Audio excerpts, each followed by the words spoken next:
Welcome to part 2 of the Reproductive Freedom Workplace Initiative webinar series. I'm Christine Ganella, Managing Director of Strategy Development for Public Health Management Corporation and Executive Director of the Pennsylvania Public Health Association. PHMC operates nearly 200 programs that address a full continuum of care related to health and well-being, the health and well-being of our communities. From health to housing, education, and workforce development, PHMC is committed to addressing the whole person. It has been an honor to partner with Councilmember Dr. Nina Ahmad and her team on rolling out this groundbreaking resolution. I'm proud of the work our teams have accomplished in a short time. It is so exciting to be here with everyone again for the second part of the webinar series. Last week's first session was an incredible success with over 300 people attending. I'm looking forward to even more learning and connection today. Today's webinar is part of Councilmember Ahmed's efforts to educate Philadelphians about her legislation, Bill number 250849. This bill guarantees workplace accommodations for people who experience menstruation, perimenopause, and menopause, and protects them from discrimination that sometimes comes from making these kinds of requests. For our first webinar session, I was typically focused on what symptoms are for conditions and what the council member's legislation entails. Today is about what the bill implementation looks like in reality, as well as about educating employers and employees on what to expect from the bill. You'll hear from city officials who have been working behind the scenes to prepare for the January 1st, 2027, when the bill formally goes into effect. And you will also hear from legal and human resources experts on how the bill may play out for you when seeking accommodations. If we have time at the end, we will open it up for question and answer. We will also make sure that any questions you have during the presentation will be answered and provided to you in a follow-up email. Before we get started, I want to quickly go over some housekeeping items with you today. First, adjust or remove captions. To adjust or remove captions, you may click on the Live Transcript button at the bottom of your Zoom window and select Hide Subtitle or Show Subtitle. Participants are also welcome to ask questions. Questions to the speaker can be asked using the Q&A function at the bottom of your screen. And for comments to the larger group, please use the chat box. You may also introduce yourself in the chat box as well. If you're having any technical issues, please use the chat feature too. And at the end of this webinar, please stick around to take the Zoom evaluation to let us know how we did. Now, without further ado, I'd like to introduce Councilmember Dr. Nina Ahmad. Councilmember Ahmad is our city's first South Asian American council member. She is also the city's first Muslim woman and the first immigrant member of City Council. The council member has an educational background and professional history as a research scientist with a PhD in chemistry from the University of Pennsylvania. She has served the public for many years, from positions in the Kennedy administration to national appointments under the Obama administration. She is also the author of the reason we are all here today, Bill number 250849. So please join me in welcoming Councilmember at Large, Dr. Nina Ahmad. Good afternoon, everyone. Thank you so much, Christine, for that wonderful introduction. And as Christine said, I am Council Member at Large, Dr. Nina Ahmed, and I'm so glad to join all of you today for the second part of this webinar series. It has been an honor and privilege to partner with PHMC for this series and to see how much it has resonated with people all over. We had over 300 people attend our last webinar. And this is exactly why I got into politics, to see how vision and collective efforts can become policy, to bring people together around common concerns and find solutions. You know, as I said in our last webinar, this is a revolution, and in order for the revolution to take hold, we have to build a movement. And this is what we're doing to continue to build the movement that we started. So last week was so powerful for me And I know many of you in this room, our virtual room, can relate. But for a lot of my life, I've had these conversations in silos with friends and family who felt comfortable talking about menstruation, perimenopause, and menopause with me, but like an aside, right? So it has been so rare that I've had that opportunity to bring these conversations into the light in a public forum for everyone to see and hear. So basically, making sure those of us who experience this, we are seen, heard, and served. That's my motto in doing this bill. Um, it made me emotional last week to see how people shared their lived experience. And not only was it enlightening then, but we're going to collect all of this information from last week and this week and chart our way forward based on some of the questions we had in that conversation and today's conversation. So I am very proud to join all of you today to make it a realization. Um, and before I continue, I want to acknowledge the district office director, Jennifer Pick of the Pennsylvania State Representative, Melissa Schusterman's office, who is here today. I want to Jennifer, please tell the representative that we are very grateful for her support and for sending you to join us. Representative Schusterman has introduced a suite of bills to address perimenopause and menopause statewide. So we are very excited to make sure we support her in that endeavor as well. The one distinction our bill has from any other legislation out there is we include menstruation along with perimenopause and menopause. I wanted to make sure we covered all parts of our life in making sure we were recognized, supported in a workplace, and that it was a friendly, supportive workplace. So, we have a busy morning in front of us. And I just wanted to recognize the wonderful panel who's going to speak with you about the rollout of Bill 250849. That bill number is going to be etched in your memory by the time we're done, 250849, and how you can you can ask for reasonable accommodations, as well as how the protections against discrimination are built into this law. So speaking of protections and enforcement, I wanted to shout out the Philadelphia Commission on Human Rights, Human Relations actually, for your partnership and for being the enforcement arm of my legislation. PCHR is the city's official civil rights agency that enforces anti-discrimination laws and investigates complaints of discrimination. Philadelphia is well equipped to implement my bill. And as our partner, PCHR will be holding a hearing of their own in the fall to update Philadelphians about what this legislation will mean for the lives of so many people living and working in our city. And we will keep you informed once that date has been fixed. And once again, I wanted to say thank you and how grateful I am to everyone present today. If you missed last week's session, please don't forget to head over to my YouTube page to find the full video. And this one will also be on the YouTube page as well. So as I leave you now to give it back to Christine, I hope you will leave here today informed and prepared for Bill 250849 and all it will do for your lives. And if you still have questions, this movement doesn't end today. We're going to be closing up later on, and I'll make sure to share ways you can stay in touch with me and my work and my team, most importantly. And I want to give a shout out to my team who've done a fantastic job of getting us here and supporting all this work. So with that, I hand it back to Christine. Thank you so much. Wonderful. Thank you, Councilmember Ahmed. Next up, we have some poll questions for the audience to answer. So if you take a look at your screen, the first question is for employees. Do you feel comfortable speaking to your employer about your menstruation, perimenopause, and menopause symptoms?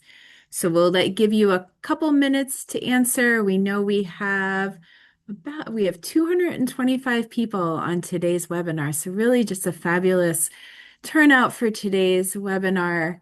The information that you share with us in these polls, this is all information that we'll take to help craft additional education outreach and tools to really help keep people informed about the bill. So again, thank you for taking the time to answer the poll. We'll wait a couple more minutes we'll give about 1 more minute for people to answer. It's coming in.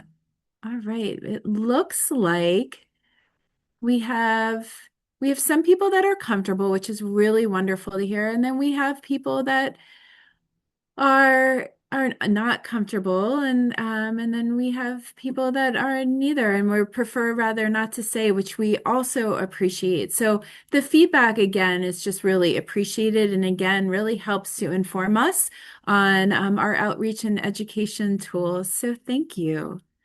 All right, we are going to move on to our second interactive poll. The second question is for employers. If an employer requested a menstruation, perimenopause, or menopause-related workplace accommodation today, how confident are you that your organization could respond appropriately?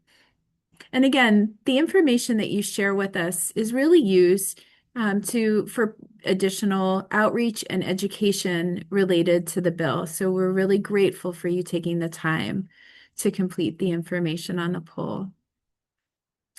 Right, we have some responses trickling in, team.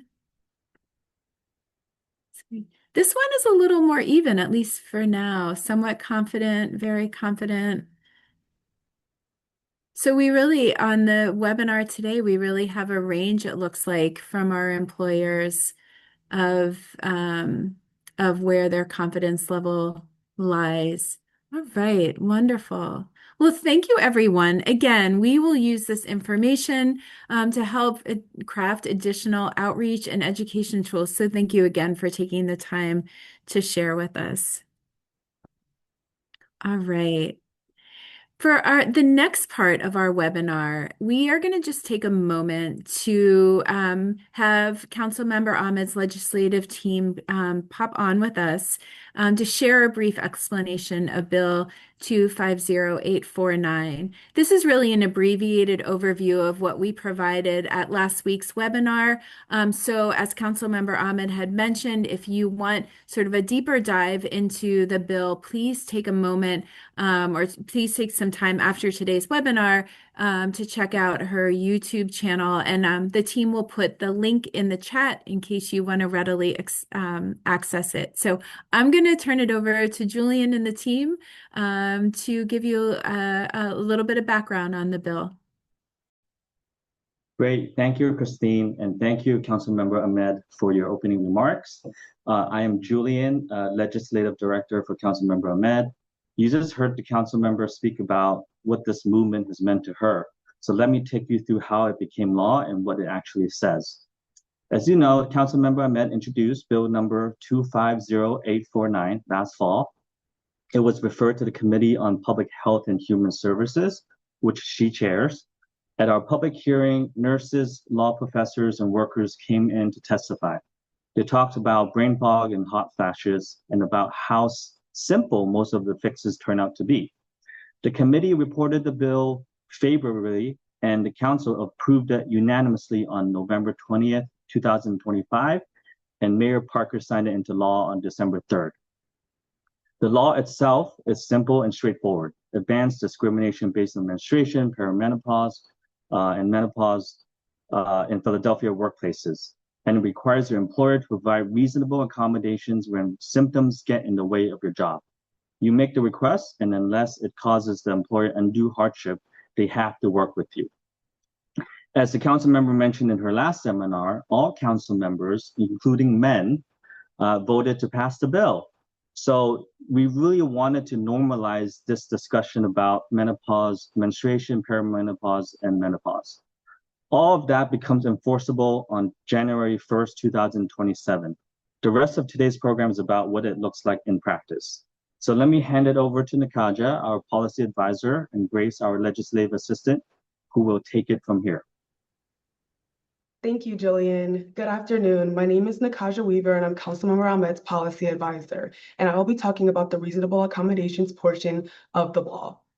The law requires employers to provide reasonable accommodations to employees experiencing symptoms of menstruation, perimenopause, and menopause.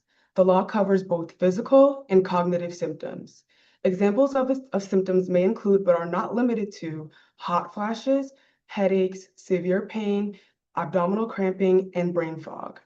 If these symptoms interfere with an employee's ability to perform their job, they may be entitled to a reasonable accommodation. A reasonable accommodation is a change or an adjustment to help an employee continue to do their job while they are experiencing their symptoms. Some examples of reasonable accommodations are frequent restroom breaks, periodic rest, temperature control, and flexibility with attire. For example, an employee with endometriosis is working an 8-hour shift and has severe symptoms, which include heavy breakthrough bleeding and severe pain. The job requires the employee to stand for most of their shift. A reasonable accommodation would be to allow frequent rest breaks and/or bathroom breaks throughout the shift. An accommodation must be explicitly requested by the employee, and the accommodation cannot cause undue hardship to the employer. Undue hardship means the request would be too hard to meet or too costly for the employer to provide, and the employer must prove undue hardship. The following factors are considered to prove undue hardship for the employer: the cost of the accommodation, the size of the workforce, and the employer's financial resources. Now I will hand it over to Grace, who will discuss the law's anti-discrimination clause. Thanks, Nakaja. My name is Grace. I'm Councilmember Ahmed's legislative assistant, and I'm going to briefly talk about the anti-discrimination piece of this bill, which really has two tenements. The first is that the bill prohibits exclusion or preference in the treatment of a person on the basis of menstruation, perimenopause, and menopause. So an example of that might be being taken off of a project or moved to a different team due to your symptoms and a perceived inability to complete your job tasks. And the second tenement, it looks like this got a little cut off, is that the bill prohibits denying or interfering with employment opportunities because of your symptoms. So that would be a new job opportunity or a promotion, something of that nature.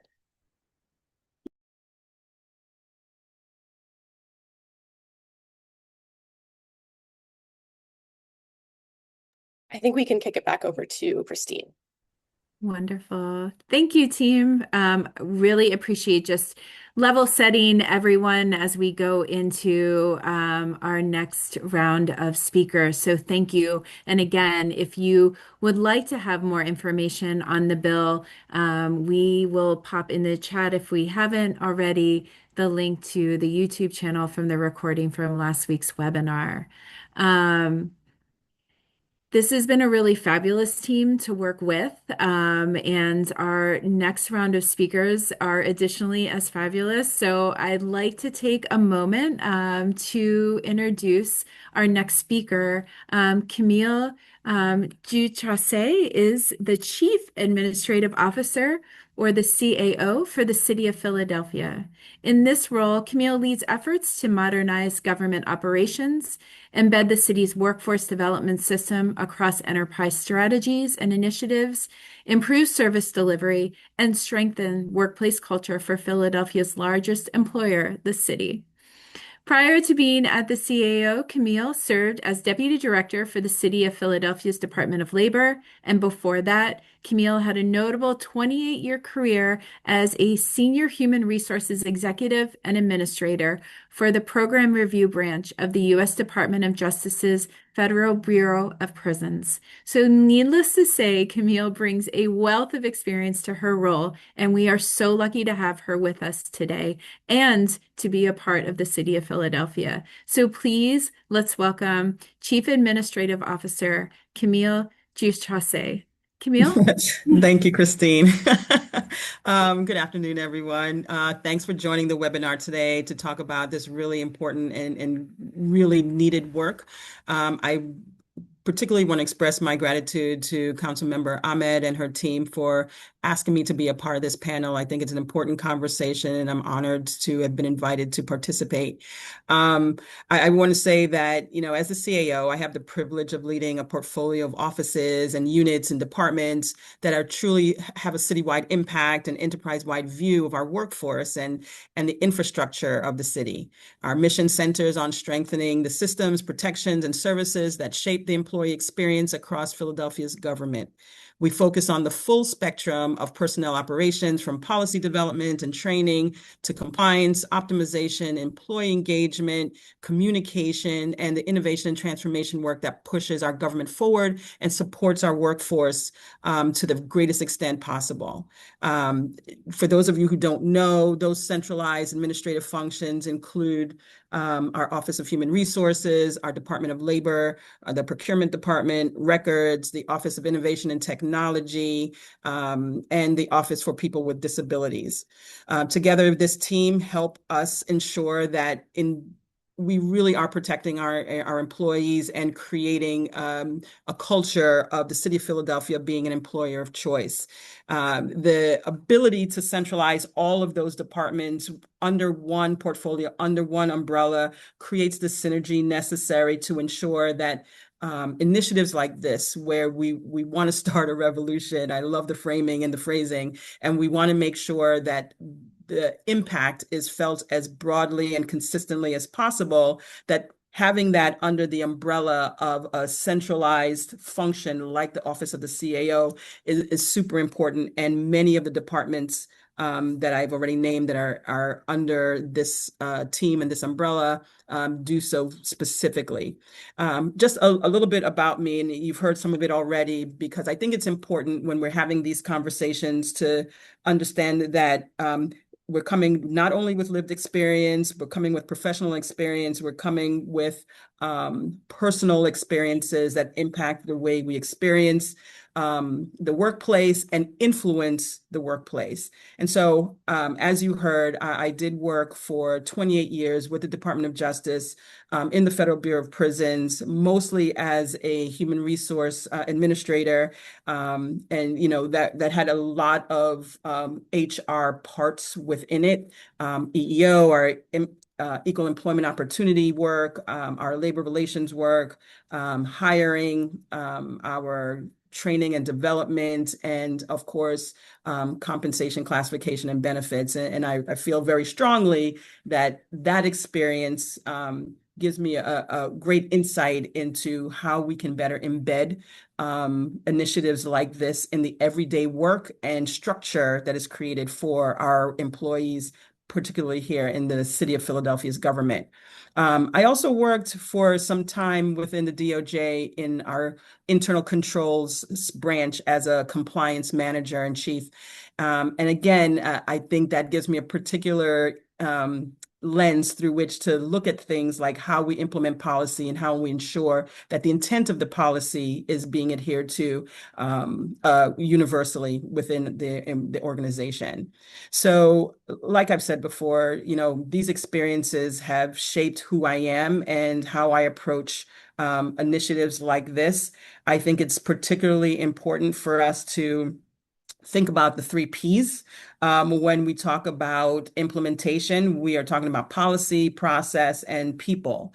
And while there may be some debate over what chicken, egg, what's more important, policy, people, process, I'm going to tell you unequivocally that my experience and observations throughout an over 30-year career is that the people are the most important part of any initiative where we want to ensure that protections are afforded.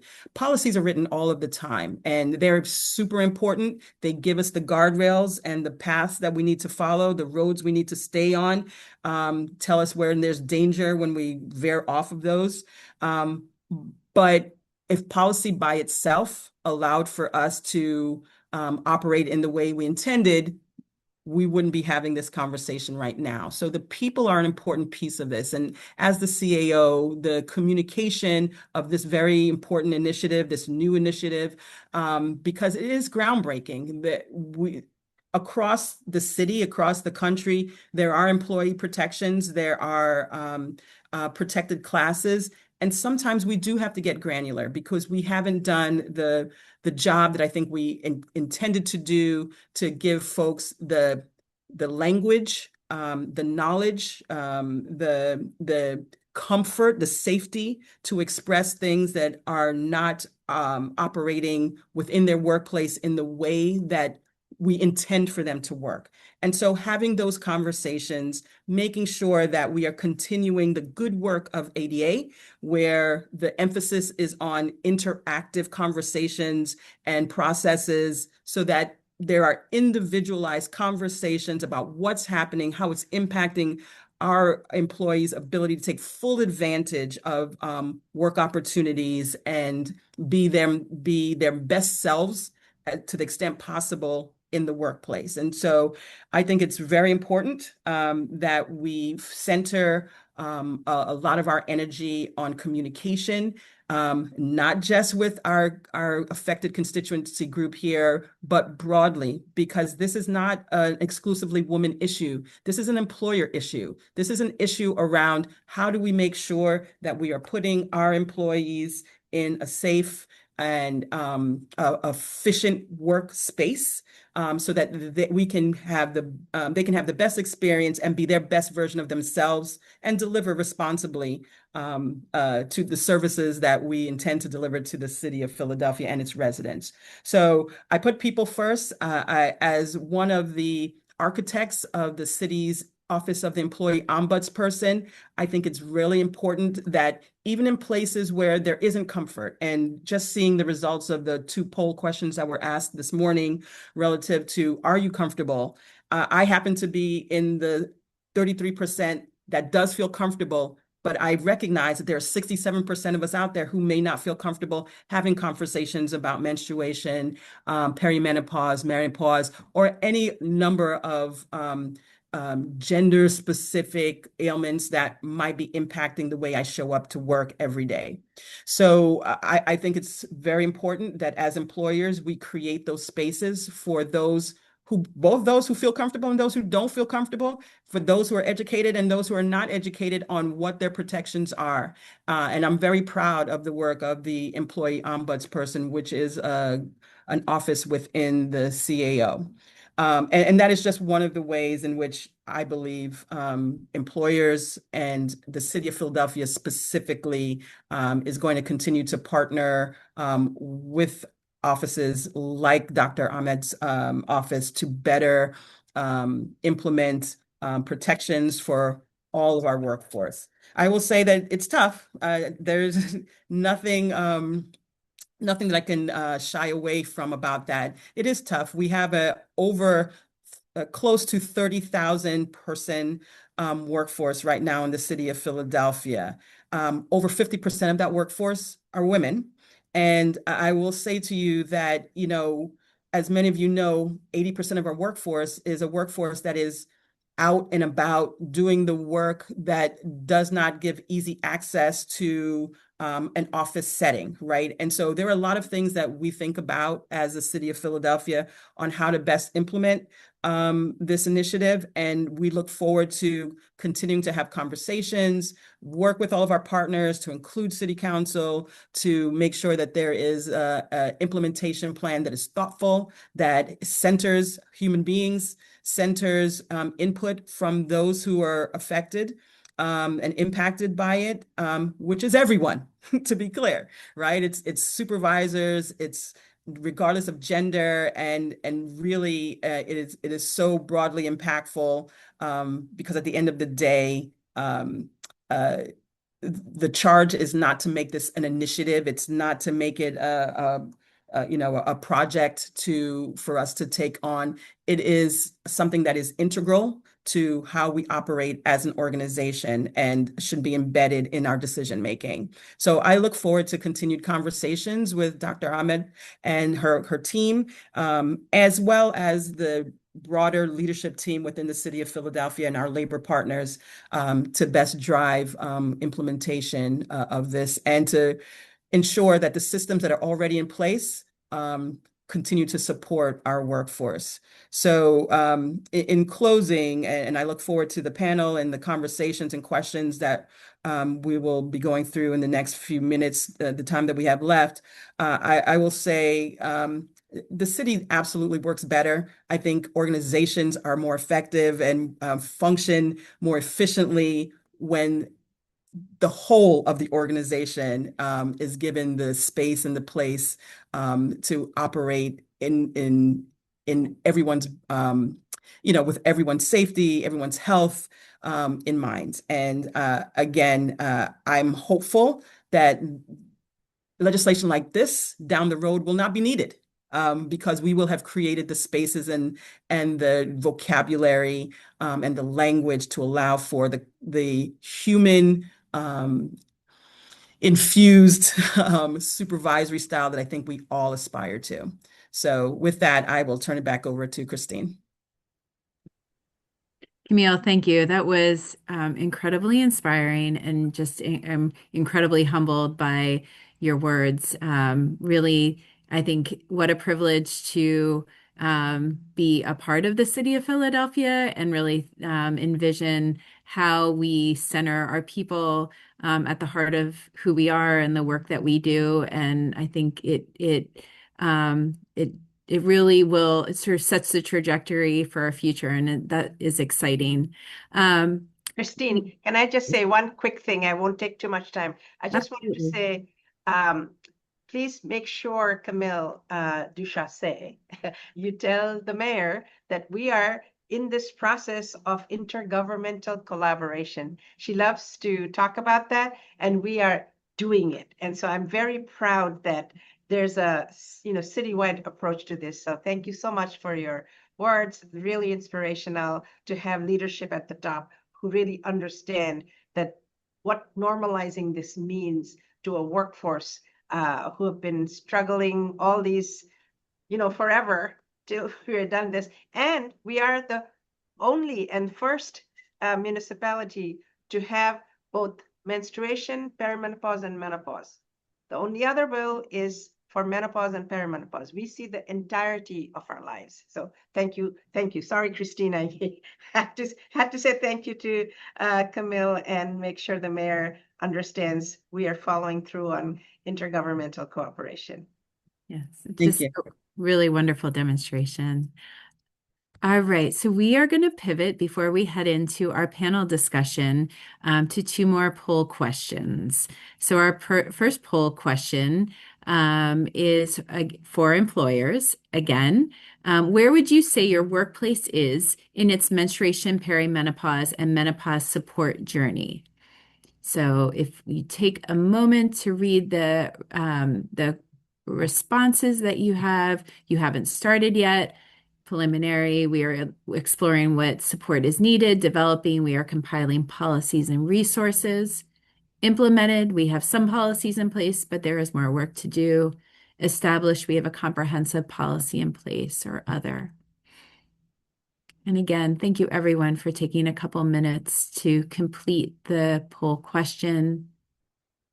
Your responses are incredibly informative and helpful. And again, this is a journey, so the team is here and committed to helping to support our employees and our employers in that journey. Great. So some haven't started yet. Some are preliminary, so really exploring what support is needed.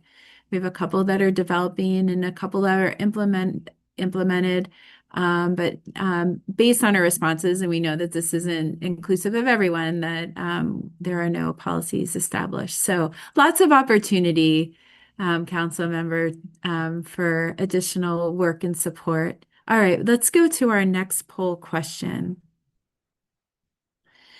The next question is, what do you believe is the biggest barrier to creating a workplace that better supports employees experiencing menstruation, perimenopause, or menopause? And this question can be answered both by employees and employers.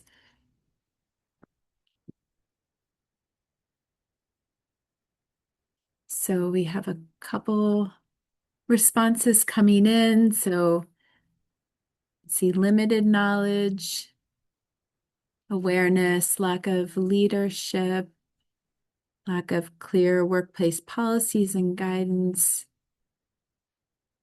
And again, the responses that you provide really help us to be able to be intentional about where we develop educational materials and resources, additional supports and engagement. So we really appreciate the transparency in your responses. Wonderful. All right, everyone. We'll wait a couple more minutes. These are really wonderful responses. Thank you. All right, great. Well, I do not want to shortchange us on our fabulous panel that is coming up. So thank you everyone for your responses. Again, this information is going to be used to support further outreach and resources. So thank you for your transparency. So we are going to pivot to our really phenomenal and accomplished panel. So I'm going to welcome back Camille to join us on this panel discussion and also introduce our other panelists. So first I have Shonda Morales. Shonda is a psychotherapist, Menopause Society certificate practitioner, and workplace menopause consultant with over 30 years of experience in the field. She runs the Reclaim Midlife Work Program and workplace training, which helps organizations retain and support experienced female talent through the menopause transition. And she has been featured in Forbes, CNBC, and PBS. Shonda and her colleague, Courtney Sholnick, another panelist, work together to help organizations prepare for Bill 250849. And as I just mentioned, we are joined by Courtney Sholnick. Courtney is an attorney, mindfulness educator, workplace well-being consultant. She is also the founder of Courtney Sholnick Mindfulness and a teacher at Myrna Breen Center for Mindfulness at Jefferson in Philadelphia. Courtney is a teacher of mindfulness-based stress reduction. She also works closely with fellow panelist Shonda Morales to combine legal, clinical, and mindfulness-based expertise to organizations preparing for the rollout of Councilmember Ahmed's legislation. Our next two panelists are co-founders of Medovia, an organization dedicated to creating menopause-friendly workplaces. April Haberman is a co-founder and CEO. April has worked for over 10 years in global women's health, bringing a diverse background in business development, administration, public speaking, fundraising, and more to the space. April is also an active member of the Women for Global Health Seattle Advisory Panel, and she holds a wellness health coaching certification from the Integrative Women's Health Institute. Rachel's co-founder, Kim Hart, is also president of Medovia. She has decades of experience in human resources with a focus on coaching leaders, facilitating workshops, and developing cutting-edge readiness programs. She holds an associate coaching credential from the International Coach Federation and an integrative health coach certification from the Institute of Integrative Nutrition. That was a lot. So as you can see, we are joined by just a phenomenal group of panelists. So welcome, everyone. So without further ado, let's jump right in. I will be hosting today's panel, co-hosting today's panel with Councilmember Ahmed. Councilmember, would you like to answer or ask the first question? Well, yes, thank you, Christine. What a fabulous group of talented panelists we have with us. I'm so grateful to all of you for taking time to do this. Adding to what Camille shared with us, all your expertise really will be so helpful to transition for our city, for everybody to really get these accommodations, understand the process. So the first question is to all our panelists. What can workplace accommodations for workers experience symptoms of menstruation, perimenopause, and menopause look like across different industries and workforce settings, including white-collar workplaces, blue-collar workplaces, large workplaces, forces, small businesses, customer-facing industries, remote and hybrid workforces, and physical labor, sports, and athletic environments? Well, I'll start if you don't mind. Most accommodations are low cost and flexible. The right solution is for the right person. And as you pointed out, all of the industries, it really depends. There was a question earlier of would flexible work be a reasonable accommodation?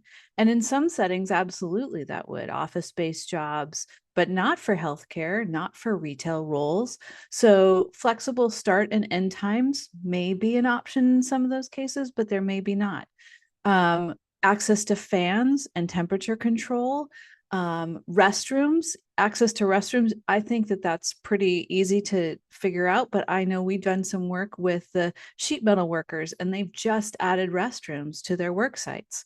And so that's something that they didn't think about because they don't have a large workforce of women, right? So they've added that. I think that there are temporary modifications that, you might be able to do in some of those roles where, healthcare or dentist office. April often tells a story about how at the lunchtime in one of the local dentist office, they go quiet and everyone has their own place to be. And that helps with production in the afternoon.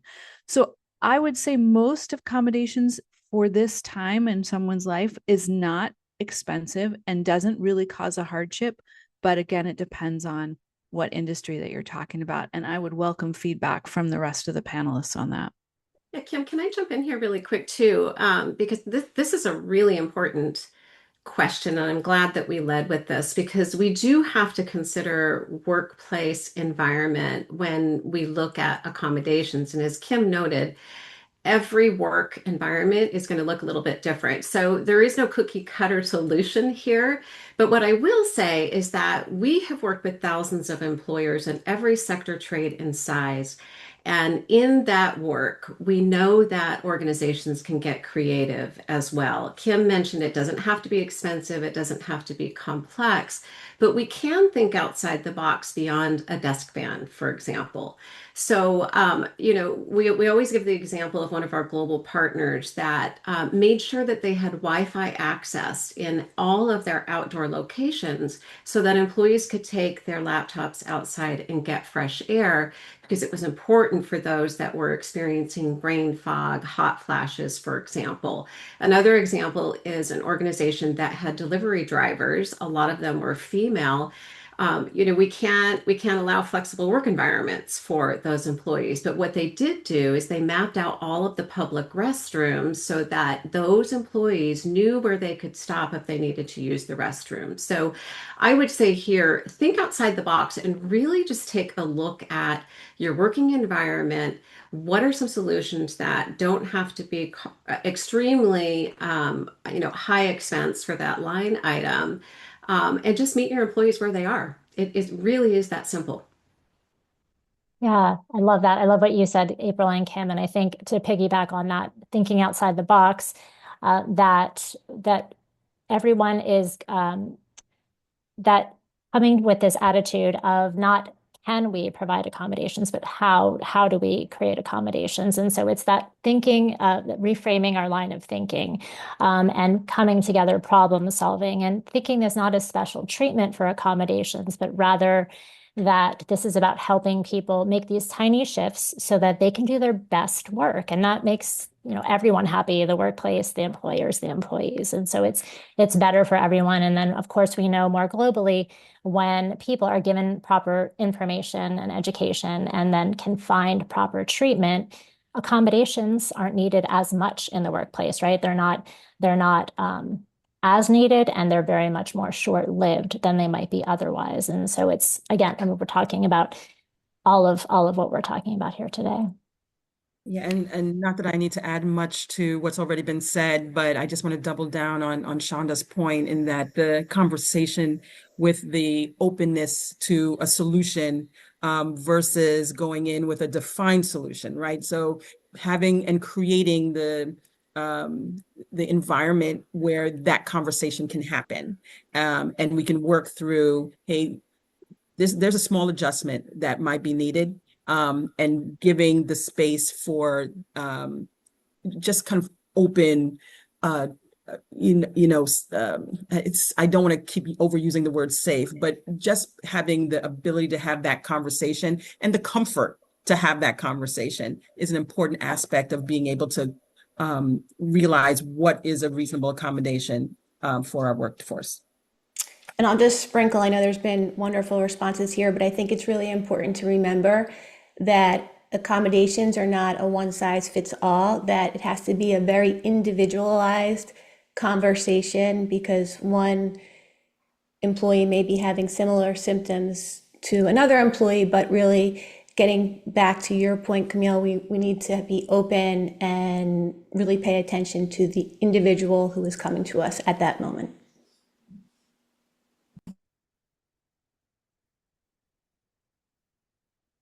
Wonderful. Thank you, everyone, for those thoughtful responses.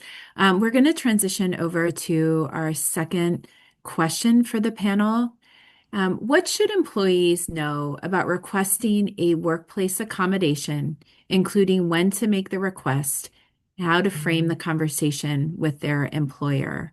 Kim, I might have you maybe tee us off with this again, and then we can pass it off to our other panelists. Well, first thing I want to say is that suffering is optional, right? So soon as you start experiencing some kind of early symptoms, when you realize what's going on and you realize you need help, that's the time to start thinking about how to talk with your employer about it. We often recommend tracking your symptoms for a bit and really understanding what's happening. And so when I say track symptoms, I don't mean like I have hot flashes, I have night sweats. It's like I have hot flashes when I'm stressed at work or when my kids don't finish homework or when I haven't slept. Like, get really specific so you can kind of try and figure out what the pattern is. And then when you want to go have a conversation with your manager, this should not be a hard conversation. The manager should treat this the way they treat every other thing that they're talking to their team about. So keep the focus on the job. And we have a sort of simple formula. Hey, I'm having some health challenges, to your manager. And maybe you are comfortable saying I'm having some symptoms related to menopause. I wasn't. So I understand even the most open organizations, you may not want to say that. But then you say, here's how it's affecting me. So after you've tracked your symptoms, you can see that you don't get sleep when you have brain fog when this happens, you have hot flashes when this happens. And then say to your manager, here's what I'm already doing to manage it, right? I'm going to bed earlier. I'm taking notes throughout the meetings. I'm following up the best that I can. But then here is what I need from you. It's important to really be specific on what you need from your manager, because the person walking in, your manager cannot read your mind. They don't know what it is that you want, and you might not know what you need, but at least it begins the conversation with how do you have that conversation? And the manager should respond in the way that they would respond for any other thing with empathy. So I think it's really important to just be really clear that you understand what's happening, know that you don't need to suffer, and then have a really direct, but also, I know it's difficult. I had to do it. But a very difficult conversation, which hopefully your manager will be supportive of, and then help you figure out what the right solution could be for you. Yes. And I would add, make sure after you've had that conversation, and to Kim's point, being very specific about how the symptom is impacting your work. You don't need to disclose menopause or a diagnosis, but then provide that in writing as well, so that you have a record of these conversations in case of further needing that further. That's a great point. Yeah, and I'd like to add that, it's going to take some time for us to have everyone in the same place with the same ability to respond to requests such as these realistically. I think if you are in an organization that has a human resource office, not all of them, some smaller shops do not, and smaller companies do not. But if you have a human resource office, don't feel like your only go-to is your direct supervisor or manager.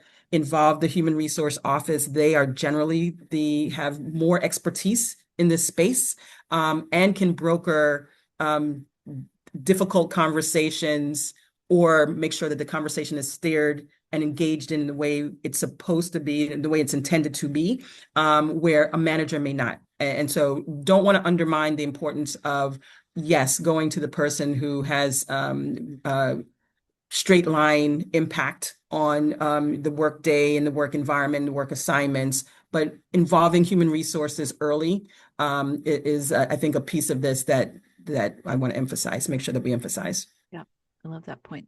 Wonderful. Thank you, everyone. Councilmember, I think we'll go on to the next slide and the next question, because this is really sort of flipping it to the employers, and I'll let you take over this next question. Oh, you're on mute, Councilmember. Sorry. I just wanted to make sure people who are listening and they have more questions about it, we're also collecting all these questions. Even if you're not answering them right now, we'll be getting back to all of you with even more deliberate responses. So the next question wanted to ask was, what should employers know about responding to the accommodation request? And I think Camille just kind of alluded to that, including how to handle the conversation, what questions to ask the employee making the request, and how to provide an accommodation. So I think that to preface this, it might, for places that have human resource departments or even smaller spaces, they should all create a policy for themselves in their workplace. The employer should, to clarify all of these things so that the employee is clear about how to ask. So I'd love to hear the panel's perspective on that.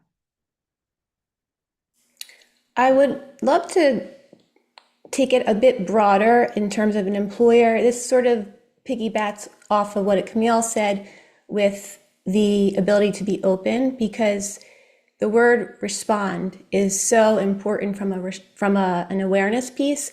If, as the employer, we're not aware of how we're showing up in the room with an employee who's coming to us, and we're making assumptions and we're closed off and we're not showing up with our full presence and listening to what's being shared by the employee, we can just be on autopilot and more reactive.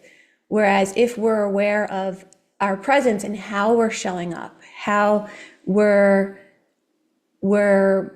we are in terms of our body language, and whether or not we're practicing deep listening, that can really change the way things unfold. So it's really important as an employer to bring a sense of curiosity, to be aware if you are making assumptions or projections, and to see if you can be more open, more kind, more compassionate, as best you can, non-judging, and then also acknowledge the courage that it takes for an employee to come into your office or to approach a leader, a manager, an HR professional, and then walk the employee through the steps. So just on a more global scale, the awareness piece in really recognizing the energy and the touch point that you're bringing into this space. I love that, Courtney. And if I could piggyback on that too, and coming back to something that Shonda mentioned earlier, in the training piece of this for managers is so critically important, because in order for us as managers to respond to employees with that empathy and care, I think we have to break down myths and misconceptions that are out there as it relates to menstruation, menopause, perimenopause, because there are a lot, and it's easy for us to make assumptions. So that training and education is really important on the front end for all employees. Employees understand what's happening to their bodies. They can better ask for those accommodations because they understand what's happening. They understand what they need, and vice versa. Your manager can then respond in a more appropriate manner. That also being said, I think it's important for managers to understand where their guardrails are with their organizations so that they can respond quickly to employees. So empower your managers and give them the ability to respond to the easy ones fast, right? So can I give this employee a few extra breaks? Can I allow temperature control for this particular situation? Give them that ability to do that and save the more difficult, more expensive accommodations for a more lengthy conversation with your HR professionals.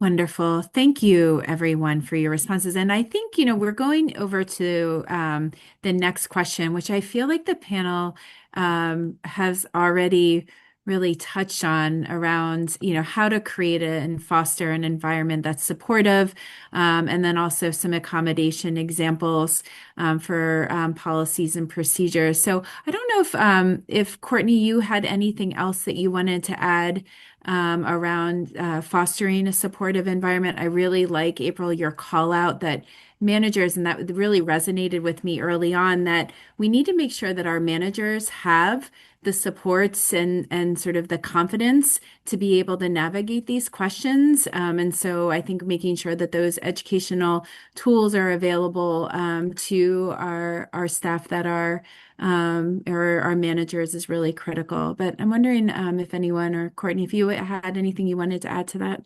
Well, I know that Shonda and I, in the work that we do, we really focus on the education and awareness piece, and that it shouldn't be limited just to the person going through it, but employees, men and women alike, as I know this has been spoken about earlier, teams, managers, HR professionals, that when the collective team is educated and aware, then that really does help with enhancing retention, reducing turnover, and helping the overall organization to thrive and succeed. So I would say education is number one, and as best you can, encourage conversation. The more there is conversation, the less stigma there is around it, and the more comfortable your employees are going to feel about talking about this.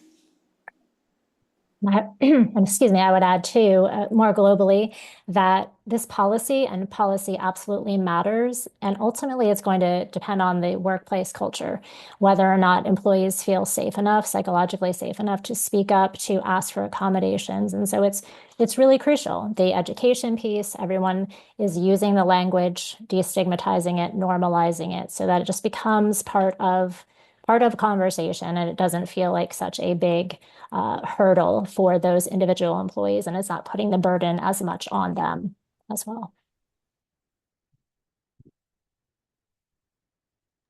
Wonderful. Thank you, everyone. Councilmember, I'm going to transition over to this final question for you to pose, and then you can close out with your comments. So thank you. So the final question is, what are the key differences between disability-related accommodations and the accommodations that support employees experiencing menstruation, perimenopause, or menopause? And maybe Courtney can. Sure.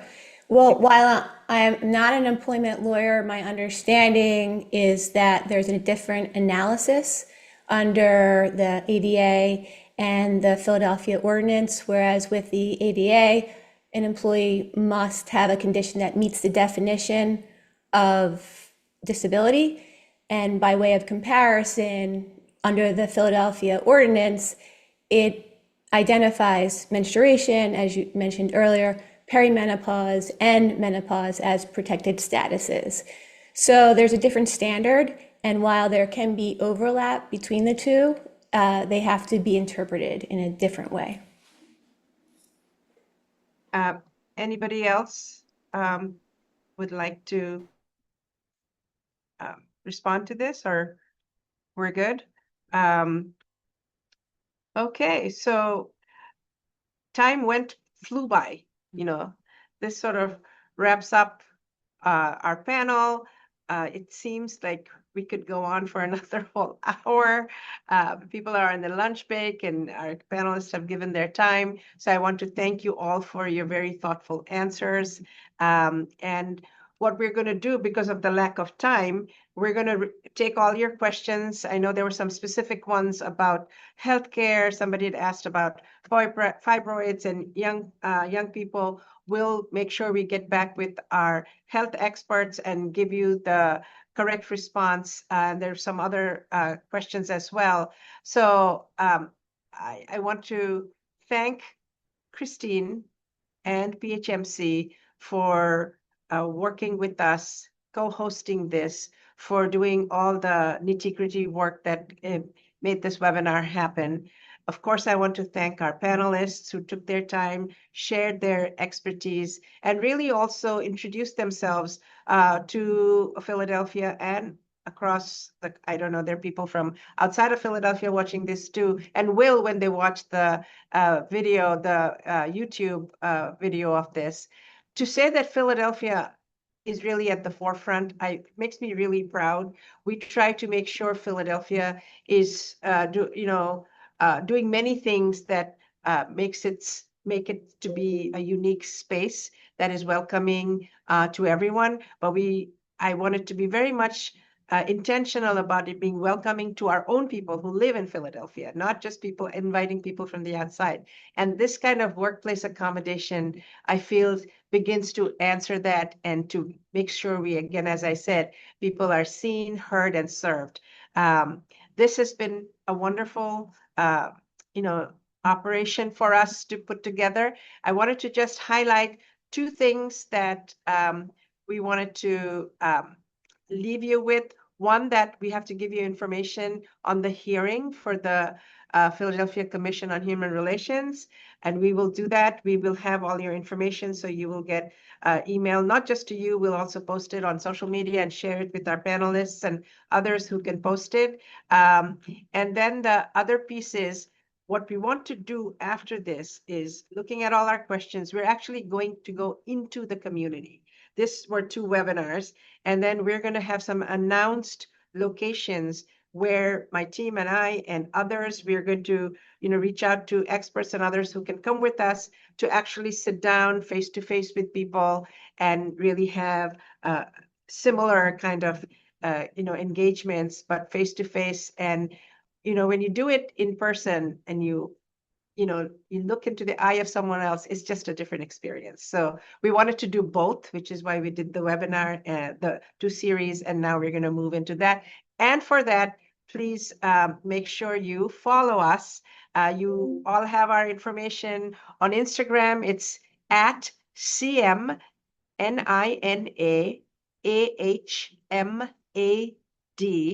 Once again, at CMNINAAHMAD. And on Facebook, it's Councilmember Nina Ahmed. We're on X as well, as the same handle as Instagram. Our phone number is 215-686-3450. And you can visit us in City Hall, room 577. We're on the 5th floor. So I wanted to hand it back to Christine. Thank you all so much for your time. And I'm so thrilled to see so much engagement around this. It makes me feel really that our time has been well spent, and we look forward to working with you. Back to you, Christine. Thank you, thank you, Councilmember Ahmad.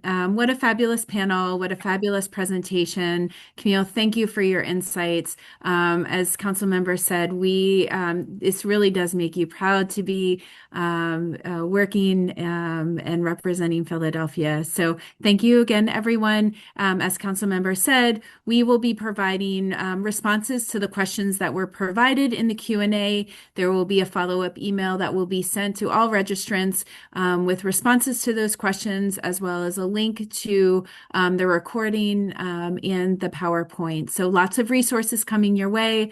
And please follow us on our Instagram and for additional information on next steps with outreach and education on the bill. So thank you again. Have a wonderful rest of your day, everyone. Bye.